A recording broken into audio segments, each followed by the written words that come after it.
Welcome to the Tom Woods Show, episode 372. Today, by popular demand, I'm talking about the Indiana Religious Freedom Restoration Act that's been at the center of so much controversy in recent days. I'm finally getting to this subject. There were a number of guests I could have invited on, but I decided, what the heck, I think I'll try and handle this one myself.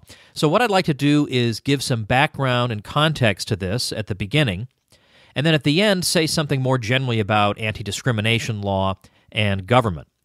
And I'm relying for some of the backgrounder information on a very useful article that I will link to on the show notes page, which of course will be tomwoods.com/372, written by Josh Blackman, who is a law professor in Texas, and who has an article in National Review. And National Review, as you folks know, is not a source I consult a whole lot, but I have to admit, I'll give credit where it's due, that this is a very useful article, not so much for the opinions in it, because it really isn't an opinion piece, as much as it is for the historical background, providing the context behind this law. It's not just that one day Indiana decided to come up with a law that a lot of Americans would find obnoxious, and they did it for no good reason and completely out of the blue.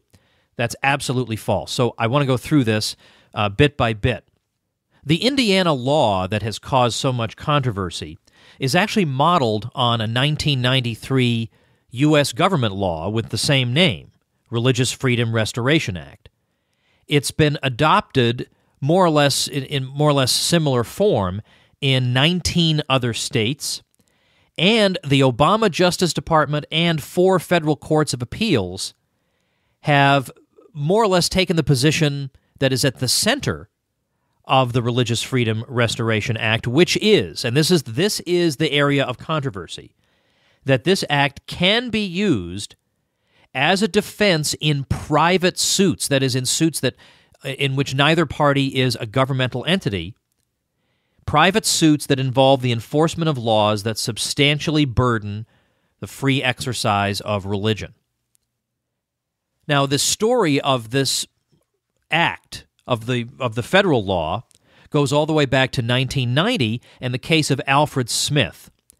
So Alfred Smith is engaged in American Indian religious ceremonies, which involve ingesting peyote, which of course is a hallucinogen, and he lost his job. Well, then he goes to get his unemployment benefits, and he's denied on the basis of the drug use. And so he claims that this is an attack on his free exercise of religion. The courts do not uphold this, but it was in response to his case that the Religious Freedom Restoration Act at the federal level was established. Now, now here's what's interesting about this. When you read this act, you see how vague the whole thing is. And this is a problem with government and its made-up rights and its screwed-up understanding of rights, that it makes up some rights, and then these wind up in conflict with one another, so it makes up more rights, and the whole thing becomes very murky and difficult to follow. You don't know, well, am I allowed to do this or not? There are 28 relevant statutes. Am I allowed to do this thing, or am I not allowed to do this thing? This is why private property is so important and so wonderful as a deciding factor in social conflict. Because private property would say, well, this is up to the employer and the employee to decide. They can decide whether or not this is a legitimate practice. And if both parties don't believe it is, then they sever the relationship, and that's the end of it. Because you don't have any property right in a job. You're not entitled to a job. You have that on the basis of the consent of both parties, you and the employer. Of course, unemployment benefits would be entirely, unless there was some kind of private insurance for that would be entirely ruled out in a free society. But so you wouldn't have this problem in the first place. But anyway, the law says that the federal government shall not substantially burden a person's exercise of religion unless it is in furtherance of a compelling governmental interest and is the least restrictive means of furthering that compelling governmental interest. You got that? You're going to make sense of that? That's the basis of your rights in many cases. You have to fall back on religious freedom, and the government will figure out if burdening your religious freedom is important enough to it that it's going to allow itself to get away with it. Fairly convoluted, but that's the weak read of this whole Religious Freedom Restoration Act. Then we got the Supreme Court case involving Hobby Lobby.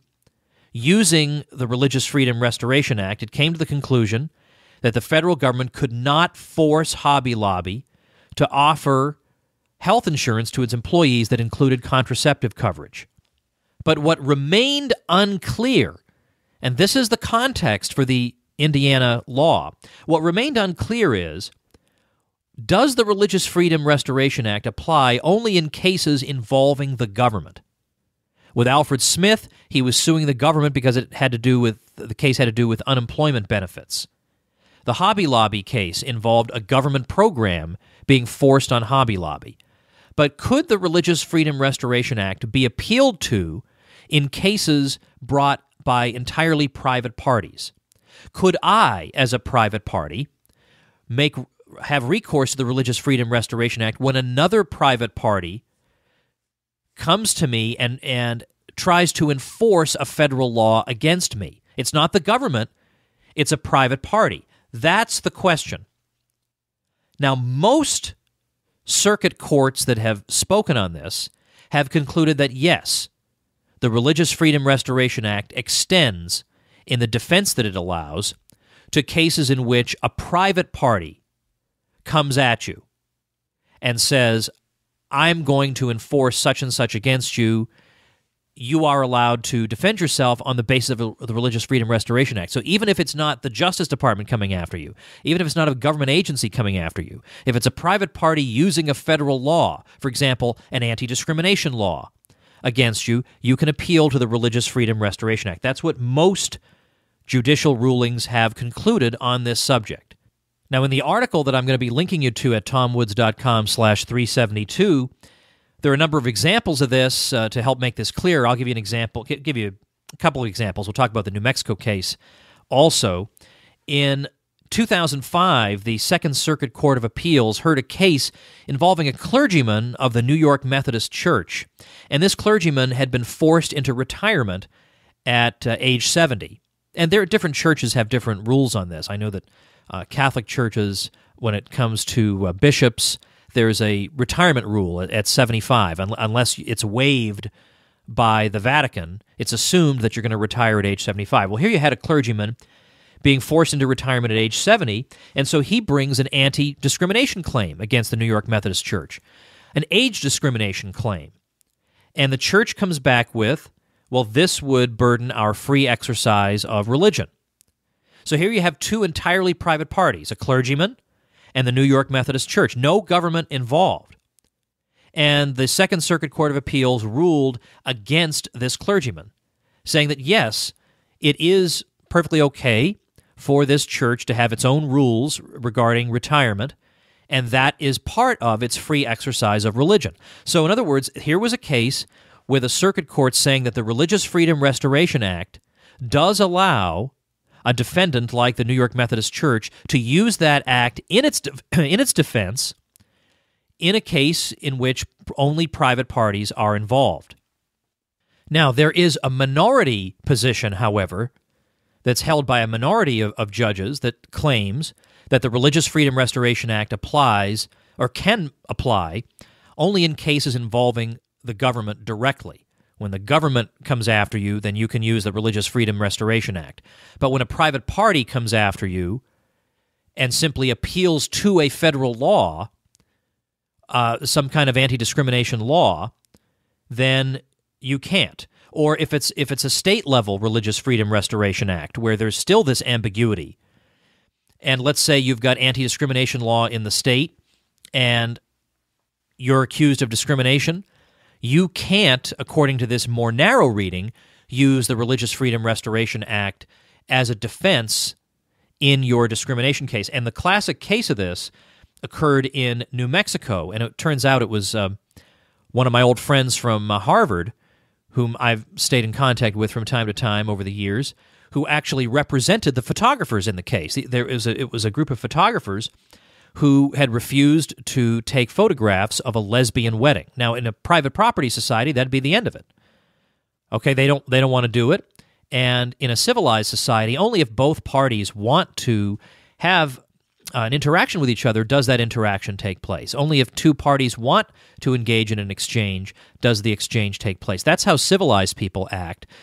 But uncivilized people then go and try and get a gun to point at photographers or anybody else to force them to engage in commerce with them. And of course, it always occurred to me, if somebody really didn't want to do something for me, I generally wouldn't want to force them to, right? And isn't that just how you were raised?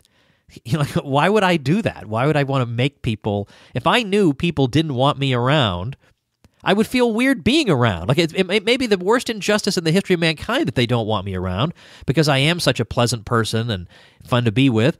But if they didn't, I just can't imagine forcing myself on them, you know, or propagandizing them about what a great person I am. I just can't imagine ever thinking that that would be the thing to do. Well, the New Mexico Supreme Court ruled in the narrow tradition of the Religious Freedom Restoration Act, saying that you cannot appeal to that in your defense when a private party comes at you in a case like this. This private party was accusing these photographers of discrimination. They could not say, well, look, our religious beliefs simply do not allow us to participate in this because we are opposed to these types of relationships. They can't do it. And so they lost the case. The Supreme Court declined to review that case. There was a possibility that it might have. So now that we've got the context here, now we get to the point of the Indiana law. The Indiana law is trying to clarify this ambiguity about, do these Religious Freedom Restoration Acts, do they apply in cases involving private parties only? New Mexico was finding that they did not. Indiana is finding that they do. This is a long-standing controversy going back 2.5 decades. This is not just, well, a bunch of bigots in Indiana came up with some law. That is not what's going on. There's simply a clarification of some legislation. Now, the wisdom of the legislation is another matter. We'll get to that in a minute. But I do want to point out here that the law does not just simply say, well, people can engage in discrimination without any fear of reprisal or legal recourse against them. It does not say that. What it says is that if they are accused of discrimination, they can base their defense at least partly on the Religious Freedom Restoration Act. That doesn't mean they're going to be successful. Their basis, they're using the Religious Freedom Restoration Act in this way, may be rejected. They may lose the case. They're not guaranteed to win, so it's not a license to discriminate. Although, again, I don't see that there's any problem with people saying, I don't want to interact with you. The whole point of freedom is that people are not forced to do things they don't want to do. And if somebody doesn't want to do something for somebody else, and there's no contract between them saying that they have to, I don't see what the problem is in saying, I don't want to do it. That's what freedom is. Freedom is not being able to demand that somebody, for example, bake you a cake. There is absolutely no freedom involving forcing someone to bake you a cake. Like, I can't even state the proposition in a way that doesn't use the word forcing. I can't even think of how you would state that proposition that doesn't use the word forcing. If you're using the word forcing, or it's completely impossible not to use the word forcing in advancing your proposition, then it probably doesn't involve the expansion of freedom. Having cakes baked for you, I suppose you could say that without using the word forcing, but forcing is lurking in the background in brackets. Also, it's worth noting, this is from the National Review article, Daniel Conkle is an Indiana University law professor who supports same-sex marriage. And here's what he says. The proposed Indiana Religious Freedom Restoration Act would provide valuable guidance to Indiana courts, directing them to balance religious freedom against competing interests under the same legal standard that applies throughout most of the land. It is anything but a license to discriminate, and it should not be mischaracterized or dismissed on that basis, unquote. Well, that's very interesting, too, because, of course, we don't hear that perspective in the way it's being covered or in social media and in some of the hysteria over it. Now, having explained all this, I guess I would weigh in this way. I would say that this is what happens when you abandon private property as the deciding factor in so many of these controversies. Private property resolves conflict after conflict after conflict. When you're talking about freedom of speech, for example, you don't really have an abstract, free-floating so-called freedom of speech, because you most certainly cannot come into my home or business and harangue me about Scientology, about your religion, about your political perspective, about your musical tastes. You don't have the right to come in and shout obscenities at me. Why not? Why not? Because I'm a censor? Because I believe in censorship? No, because it's my property, and I have the right to lay down the rules on my property. So there, that resolves all disputes over freedom of speech. When you're on my property, you can say what I allow you to say. And if you break that rule, you leave my property. And you can go say anything you want on your own property or on the property of people who are more indulgent than I am, but you absolutely don't have a right to property, to a freedom of speech on somebody else's property. That would be invasion. You'd be invading somebody else's property and behaving against the will of that person and violating the property rights of that person. Same thing with the shouting fire in a crowded theater. Rothbard talks about this. He's not the first one. He talks about this in The Ethics of Liberty. A lot of people say, well, we have to make an exception to freedom of speech. We can't have absolute freedom of speech. We have to balance it against the public interest or whatever. No, you can have absolute freedom of speech as long as you understand that it's bounded by private property rights. It has to be. And then that resolves the whole shouting fire in a crowded theater thing. Because the question becomes, whose theater is it? Hello? Whose theater is it? Who's the property owner? That person probably has a rule against creating a commotion that would lead to people getting crushed and injured. Problem solved. Private property resolves the controversy. Well, likewise with this. Of course, conservatives now, who rightly fear what's coming, and we all know what's coming is churches are going to be forced to perform same-sex weddings. And all the libertarians who are so excited about same-sex marriage and very, very, very mildly concerned about what is obviously going to happen to people who dissent are not really going to be up in arms against that. That's my prediction. But in fact, there is ample precedent for this elsewhere in the world, as we've seen, and it seems quite likely that churches will be penalized and called discriminators and whatever else, even though they're not violating anybody's rights. You don't have a right to be married in a particular church. You don't. There is no such right anywhere. So the churches will be standing up for their absolutely legitimate libertarian rights. Absolutely 1,000% legitimate, and we can easily see them being attacked on the grounds of discrimination, especially given the movement of public opinion here. We've got a whole lot of clueless young people who know nothing about what rights are all about, the definition of rights, private property. They know nothing about that. All they know is fashionable social views. That's what they know, and that it's fashionable to have this particular view about same-sex marriage. But they don't know anything about rights. They don't know anything about consent. They know nothing about this. So it is very easy to imagine that that's the direction things are going, and some conservatives are trying to stop that through this incredibly clumsy and awkward means. Because when you notice when I was quoting from this law, it's incredibly awkward, the language. We have to balance religious freedom with whatever. So who even knows how these cases will come out? Well, we've balanced it, and we think that 53% of this is the right to be married in a church, and 47% of it is your right to freedom of religion and running your church however you want. So 53 to 47, this couple wins. I mean, what? What is that? How can you run a society on the basis of that? That's completely arbitrary legalese. That's ruled by judges. Who wants to live in a society like that? But, of course, conservatives cannot go back and say this is a question of private property, because then they know what's going to happen. They're going to be told, oh, you want segregated lunch counters again, and the conservatives will go home crying to their mothers because they don't know how to answer that. Because when push comes to shove, they've given in on the private property question. And yeah, that's a hard case to make to some people. I understand that. But obviously, it's no substitute to come up with some law that's so convoluted and that involves balancing all these competing interests, and that as time goes on and public opinion continues to shift in the direction of same-sex marriage, these flimsy laws aren't even going to do you any good.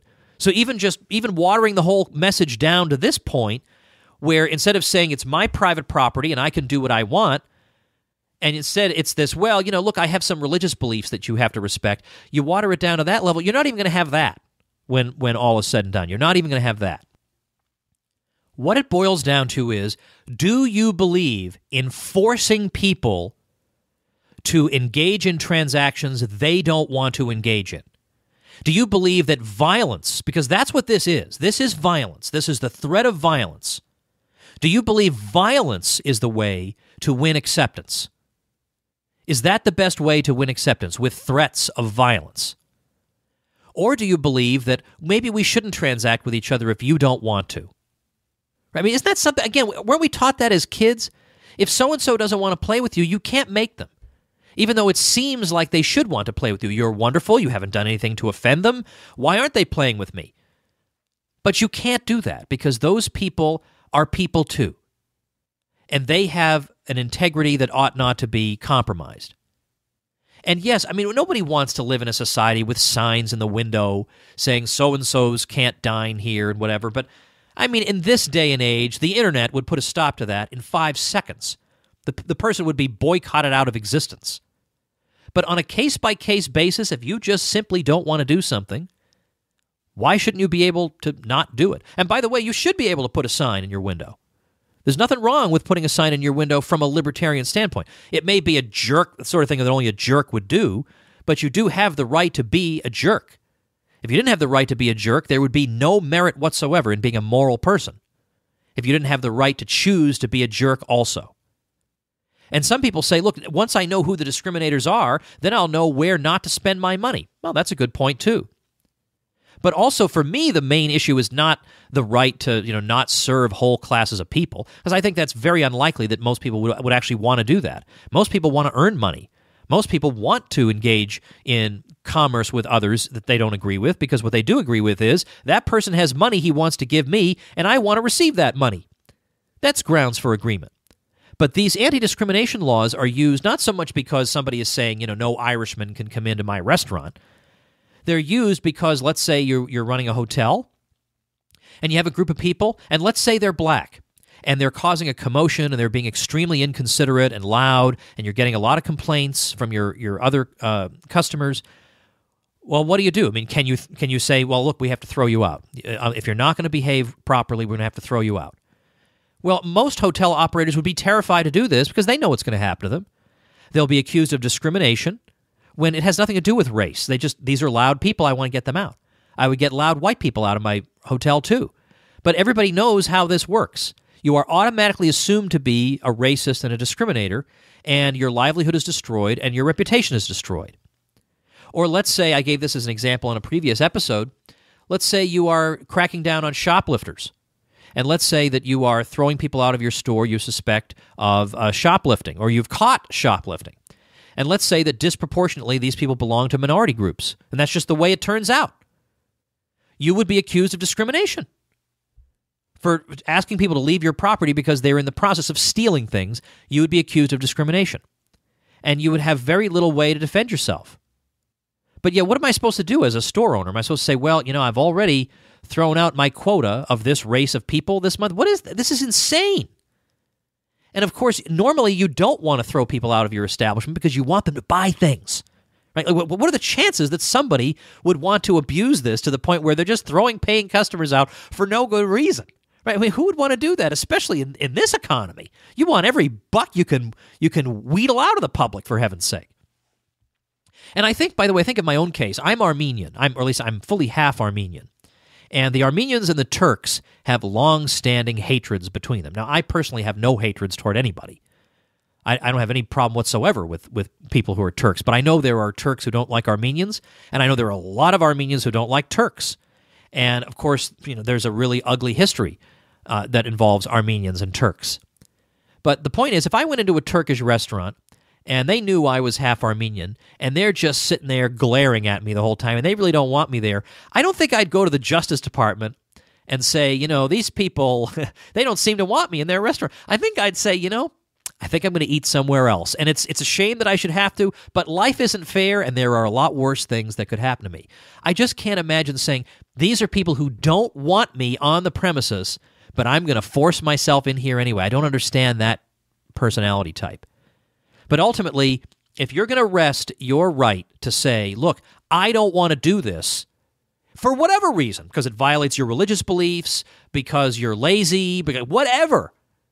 If you're going to try and rest it on this extremely murky type of law, you're not going to get anywhere. You may as well have just stuck with principle all along. And the principle here is, I'm a property owner. I set the rules in my establishment. And if you don't like those rules, you go somewhere else. That's what the market is all about. You find somebody you do agree with. Instead of badgering me into agreeing with you, which is never going to happen, you're not going to badger me into agreeing with you. Instead of trying to do that, instead of sending your armed goons to my establishment, do the civilized thing and say, well, I'm very sorry you feel that way. I think it's outrageous that you feel that way, but I'm going to go patronize this other establishment where my money is good. And then you see where society goes. All right. That's that. It's controversial, but, look, if I were boring, why would you be listening?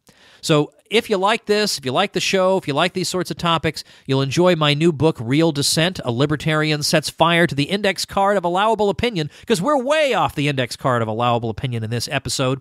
And you get the Kindle edition of that book as one of your gifts and bonuses for becoming a supporting listener of the show. You like this show, you appreciate it, please support it at supportinglisteners.com. You get so many goodies. I don't even have the time to tell them to you. There are just so many darn goodies. Check out the show notes page for this episode, tomwoods.com/372 for that article that I mentioned, and see you tomorrow.